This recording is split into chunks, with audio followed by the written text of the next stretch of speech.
Hi అండి, నమస్తే. బాగున్నారు అందరూ? నేనైతే బాగున్నానండి. Welcome to my channel. నేను మీ అశ్విని. ఈరోజు చిన్న మినీ బ్లాగ్తో మీ ముందుకు వచ్చేసాను అనమాట. ఏంటంటే మా పెరట్లో మామిడి చెట్టు ఉందండి. చాలా మామిడికాయలు అయితే కాస్తూ ఉంటాయి ప్రతి ఇయర్. కానీ ఈ ఇయర్ చాలా తక్కువ అయ్యాయి. అయినా కూడా మీరు చూసే ఉంటారు, మా ప్రహరీ గోడకు ఆ నుంచి చెరువు అయితే ఉందన్నమాట. ఆ చెరువులోనే పడిపోతూ ఉంటాయండి.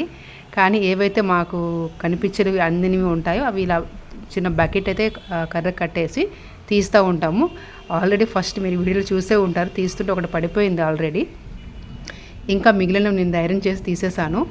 ఇంకా మా ఆడపడుచు వాళ్ళు కూడా వేసవి సెలవులకు వచ్చారనమాట. వాళ్ళకి మా మేనల్లుడికి మామిడి పండు చాలా ఇష్టము.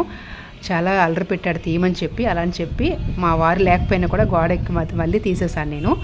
ఉంటే కనుక మా వారే తీస్తారు. కానీ ఒక 4-5 మిగిలాయి. అది కూడా ఆ రోజు రెయినీ అవుతుంది, గాలేస్తుంది, ఏమైనా మేబీ పడిపోతాయని చెప్పి ధైర్యం చేసి తీసేసాను అనమాట. ఈ ఐడియా నచ్చితే ఇలా బకెట్ కట్టుకొని తీసుకోండి. మీకు కూడా మేబీ చెట్లు ఏమైనా ఉంటే చాలా బాగా వస్తాయండి పడిపోకుండా. ఓకే, ప్లీజ్ అండి నా ఛానల్ సబ్స్క్రైబ్ చేసుకుని లైక్ అండ్ షేర్ కూడా చేసేయండి. వీడియో నచ్చితే ప్లీజ్ ప్లీజ్ ప్లీజ్ అండి, ప్లీజ్ డు సబ్స్క్రైబ్. అయితే ఈ మామిడికాయలు అయితే పచ్చిగా ఉన్నప్పుడు చాలా పులుపుగా ఉంటాయి, పండిన తర్వాత చాలా తీయగా ఉంటాయండి. ఇవ్వండి లాస్ట్లో ఇవే మిగిలాయి అనమాట. ఒక 5-6 ఉంటాయి అంతే, అవే మిగిలాయి. వాడు సరదా చూడండి, మామిడికాయలు పట్టుకొని జిమ్ చేసినట్టుగా చేస్తున్నాడు వాడు సరదా చూడండి. ప్లీజ్ అండి, డూ సబ్స్క్రైబ్. బాయ్.